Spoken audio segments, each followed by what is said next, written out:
Hey everyone, just give you a little update. It's Tuesday, February the 20th. Um, Here at the house with Rusi.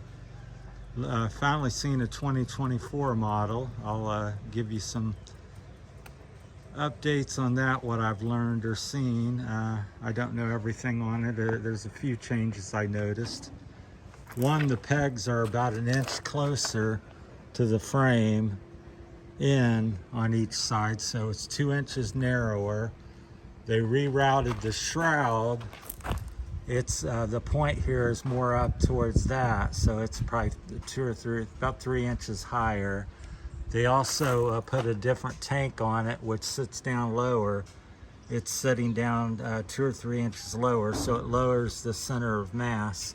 Kind of KTM Honda-ish looking. Looks like the same size tank, but it is about 3 inches lower.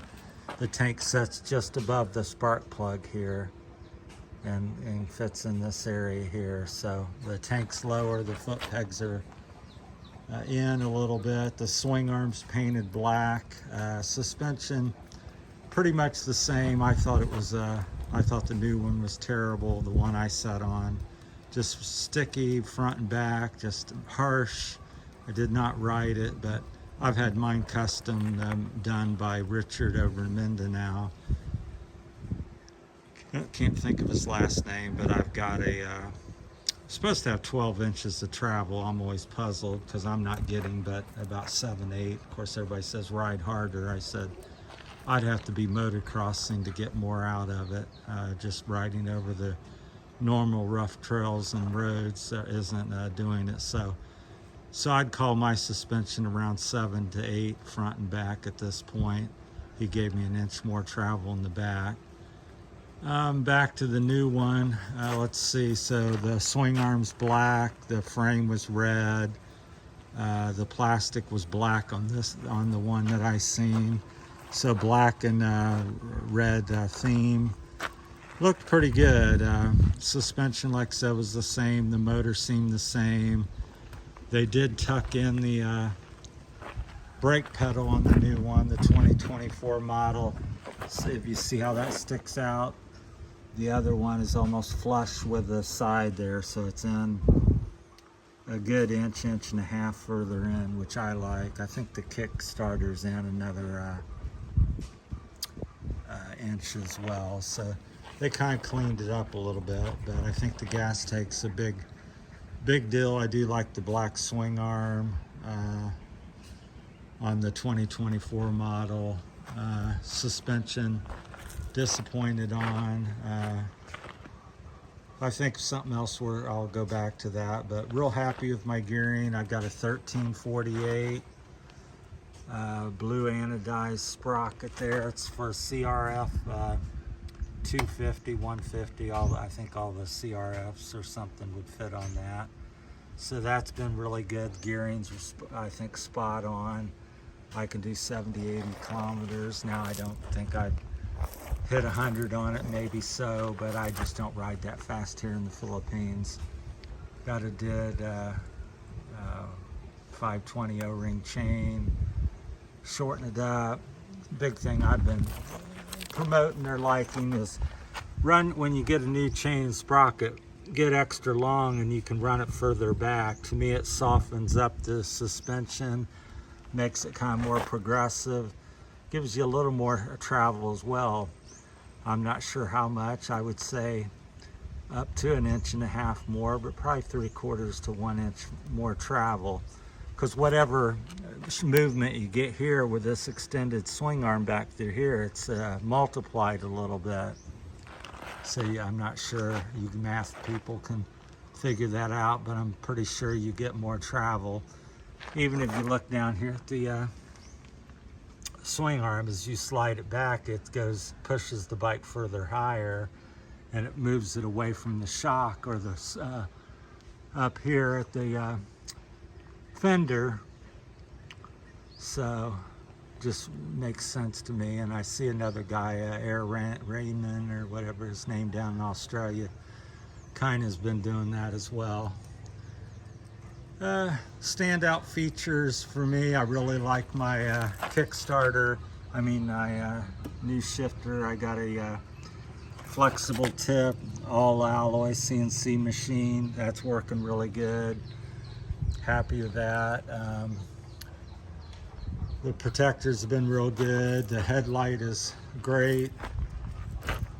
Very happy with that. 45,000 lumens, LED, 12 LEDs. Grips are pretty good. They're kind of gummy, and I thought I've got really dirty hands, but that's the rubber breaking down. But they're extremely, the good part is it's very sticky and your hands will not slip. But the bad part is it doesn't look so good because they're supposed to be beautiful blue, as you can see, but they look black. But that's just the rubber breaking down and getting dirty from my hands in the dirt. The other thing I've been really pleased with for quite some time is the carburetor. That's a CPO. I don't know if it's going to show up in the camera, but it's CPO 30 millimeter.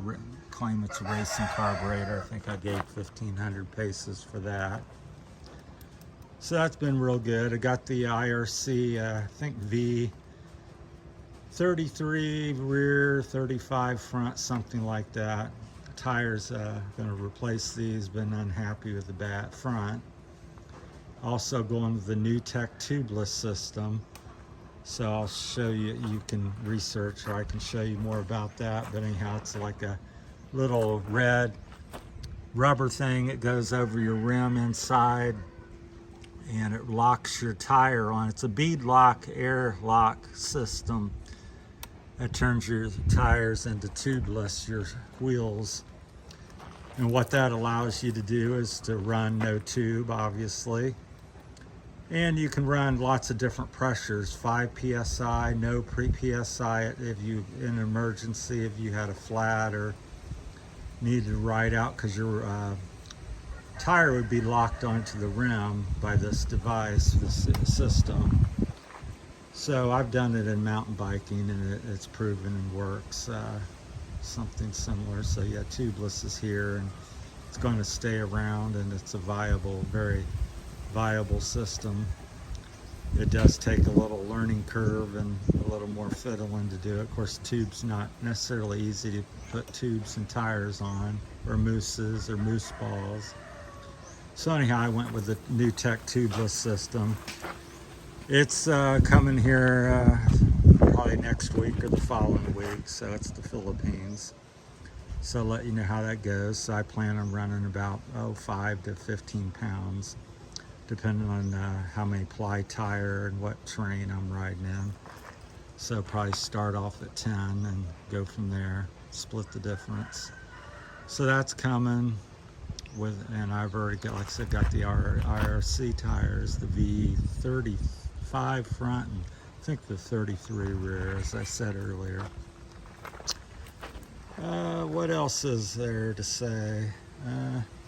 Yeah, overall it's been a good bike as far as I'm concerned, and I've had, several comments. Get a Honda. And yeah, Honda's great. Not knock a Honda, and the Rusi's not the end-all be-all, and I think it does take work. If you get a stock one and you don't like to work on a bike and you don't want to modify or put extra money in it, then you may find it lacking. But if you're willing to fiddle and get a few things, I think it's a decent bike.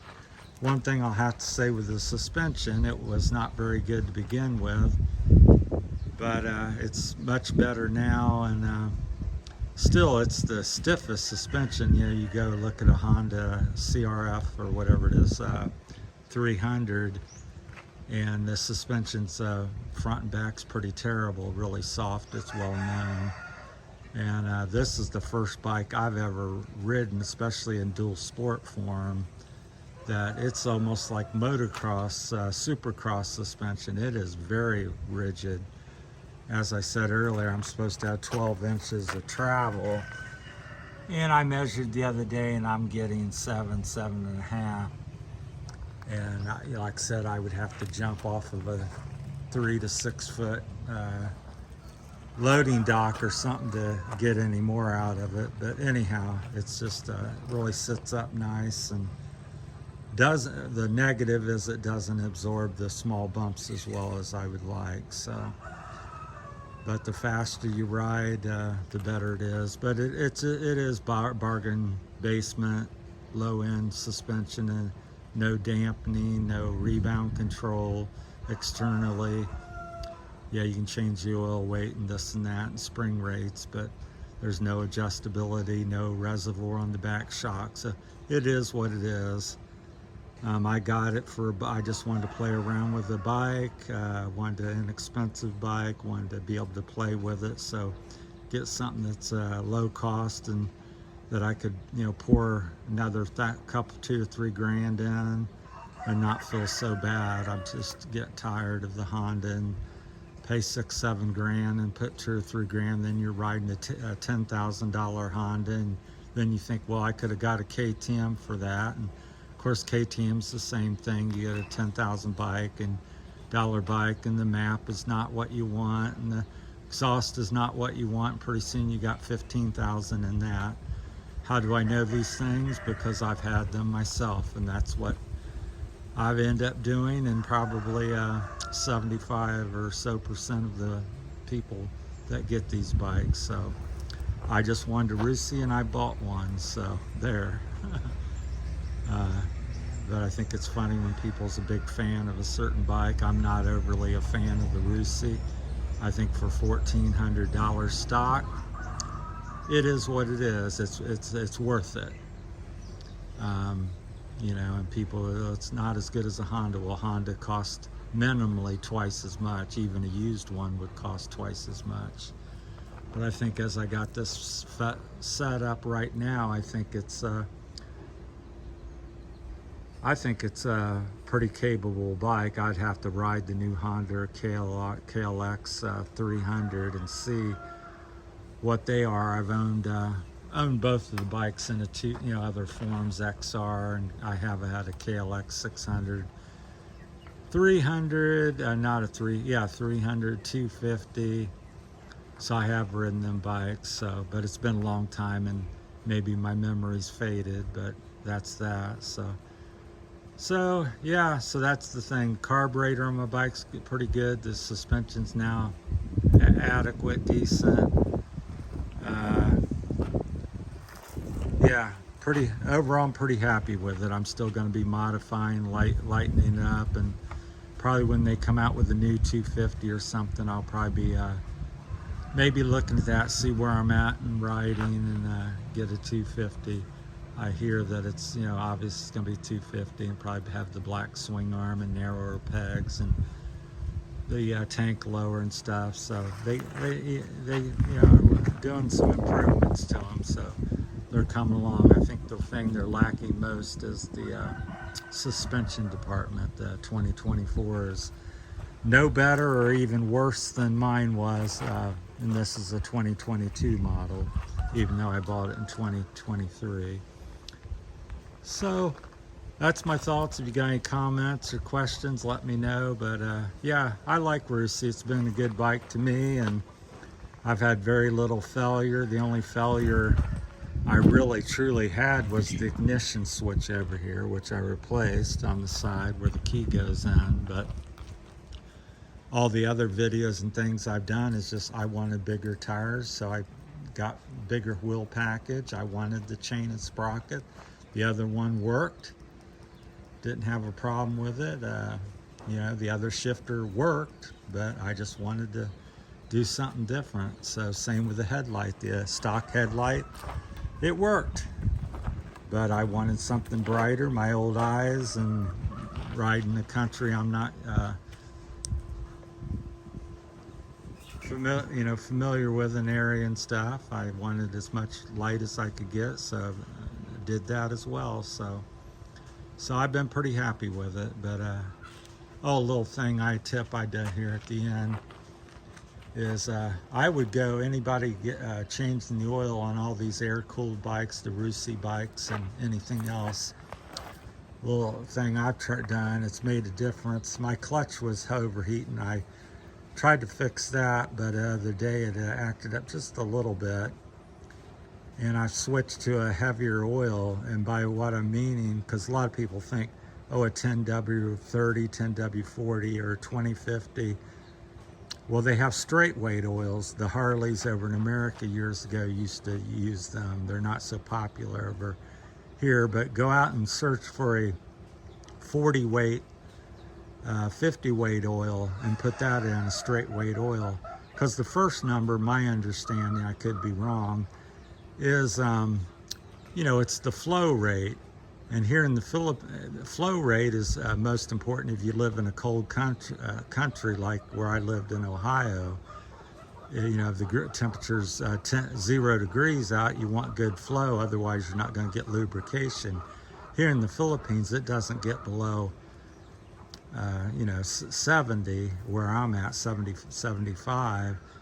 So you're dealing with more heat, so you could go, but the 40 weight I put in it makes a huge difference. So it's a straight weight 40, so it doesn't go from 50 to 20 or 40 to 10 or 40 to 20.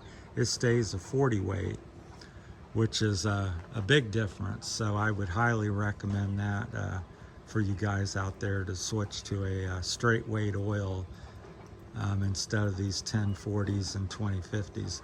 That's in my humble opinion. I'm no oil guru, but I have ridden bikes and been around equipment all my life, and that's 62 years with it, so I had a business. But that's my 2 cents on that, or my opinion, so take it for what you want. Thanks for watching, everybody. Take care. Thank you.